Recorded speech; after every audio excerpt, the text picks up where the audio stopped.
Newcastle, firstly, I mean, just to preface this Newcastle section, this Geordie section, they beat City last weekend, fresh off the international break. They lost to Marseille after an individual error, it must be said, which I'll let, obviously, Mr. Chapman dive into. And you smashed, you bent Everton over on your lap and spanked them non-stop, all right? No, I will speak about Pickford, that fuckhead that showed up against United and then decided not to play against Newcastle. But you can't fault Newcastle scoring 4 goals in an away game for the first time in fuck knows how long. Since April. Yeah.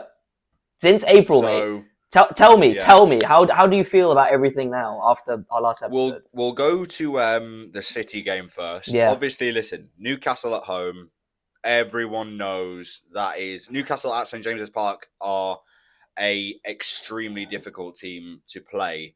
The energy that they bring, the 12th man of the crowd, they are day and night difference, home and away.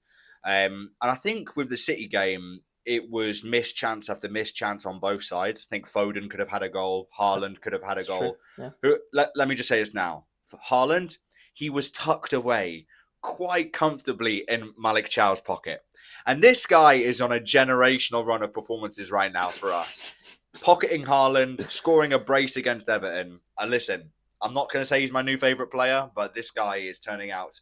Honestly, I love Nick Quartemada, but for signings and impact that they've made, Malick Thiaw is easily our signing of the summer, in my opinion. He's been so good for us. He puts in at least an 8 every single game that he plays. Which is good because I've been watching Fabian Schär ball and Dan Burn ball for a long time. Against City, it was 2-1 in the end. Barnes with a brace. First one was quite nice. Second one was a bit scrappy, but a few debates about being offside or not. Cry, don't care, hold. Yeah. Then we went on to Marseille. We don't need to talk about the French fans because, I mean, are they even football fans? I mean, they're just looking for a scrap. Yeah. Come to the gym. Come to the. I train. I train regularly. Everybody wants to train martial arts. They're bringing back the old firms or something. Yeah. I don't know why they're always trying to have a scrap, but Marseille. It didn't look like a great Marseille side. No. Like Marseille didn't look that good. Greenwood was literally the only player I thought was seriously dangerous in that team, and 36-year-old. Pierre-Emerick Aubameyang came through and dropped the bangarang on our head tops, scoring a brace in, 4 or 5 minutes right after half-time. So that was a tough one to swallow because, again, it was another lead. We were 1-0 up and it was another lead where we ended up losing. And it just felt like our away form couldn't get any worse, especially after the way that I think a lot of Newcastle fans were treated on that away journey. It was really poor form from the officials who were sort of the UEFA, who were at the game. It was ridiculous. Except for one fan. Oh, yes, that one fan getting some slop by the fat goth. In the toilet. Oh, yeah. That guy was on a generational night, honestly. I wonder what he's doing right now. Fucking hell. He looks like a Newcastle fan. He literally looks exactly what I would expect a Newcastle fan to look like. Fairs, honestly, fairs. Listen, I was raging with the Marseille result. We have been known for throwing away leads this season, so it was a difficult one to swallow. But we had to come into this game with a different attitude. And at Everton, we came through, scored a goal in the first 55 seconds. I can't even remember who scored now off the top of my head. I think it was Malick Thiaw. Yeah, sorry. Malick Thiaw with the header. Jordan Pickford straight through his hands. Not for the first time that game. Because then the young man, the man who I brought into my FPL and who was going to give me 15 points this week, Lewis Miley, popping off a nice half volley on Jordan Pickford's head top, straight through the legs. What happened to Jordan Pickford? What happened there? Obviously, he showed up at Old Trafford because this is what he fucking does, right? That's just how it works. And that shot, by the way, 90... So, there's XG, there's XGT. 0.95, which means 95% of goalkeepers would save that shot. But of course, because it's not Man United, this guy, I don't know what the fuck is going on in his head. He had a stinker. Thank you, Jordan Pickford, my friend. Thank you. I mean, Thank you very much.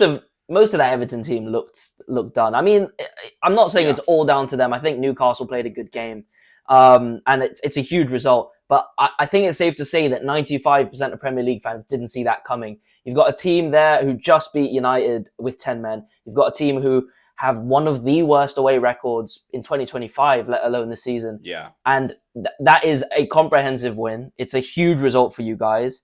And now we've got a midweek Premier League game coming up and a game at the weekend. So what better way to go into it? So you should be winning 2-2, right?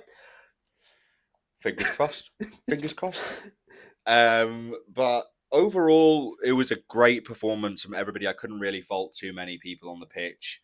Didn't start Tonali. I think Tonali needed a rest, but Fair. I thought the switch from Ramsdale to Pope was very needed. I think Ramsdale just offers you that 11th man passing option, which we've just never had. We've never been able to have a goalkeeper that can play a pass through the lines or play a diagonal ball across the field and end up at a player. It just doesn't happen.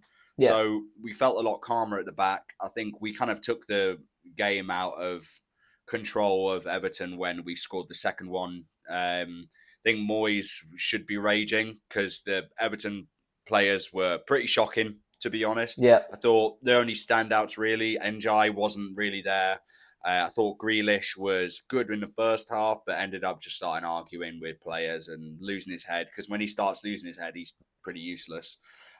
Dewsbury Hall, what did you see the goal he scored at the close to the end of the game? Yeah, it was a good goal. Really good goal. Yeah, taking the touchdown Close from control. behind him, close control, and then finishing. It was really, really good. But yeah, ended up being 4-1. Brace from Thiaw, a goal from Malick. Overall, I just thought that was the performance that away fans needed. We've been waiting for that one. And it's restored a bit of confidence because it's shown that, even though we've not had a great away record, we still pushed on. And I think Everton have been really solid at home this year, if I'm not mistaken. Yeah, they have. So that was also, it just gave us that extra boost after the game. I feel confident going into. I don't even know who we're playing next. To be honest with you, Spurs and Burnley, both at home though. Yeah. I think. Listen, Spurs are in a crisis. I mean, Thomas Frank in out. I don't know. I think you give him a bit of time, but I think we batter Spurs at home. They've got a really good away record, those Spurs right now. But the thing is, they've got a terrible record at St James's Park. That's true. We absolutely have their pants down every time they come round. So overall, very happy with the performance. Standout of the last 3 games, it's got to be Malick Thiaw. And a nice little LB and square over Jordan Pickford's little arms for Nick Voltemada. Nice little chip shot. This guy is just... It's just Berbatov reincarnated, isn't he? He kind of is. I can't even. Like, this guy is so chill on the ball. I love watching him. I loved watching Berbatov play. I love watching him play. He is a better version. He's a better version of Xerxes, really. But I like this kind of player because I thought this player was dead. But you can play in the Premier League. Voltemada is showing it. I'm a fan, unfortunately. Oh.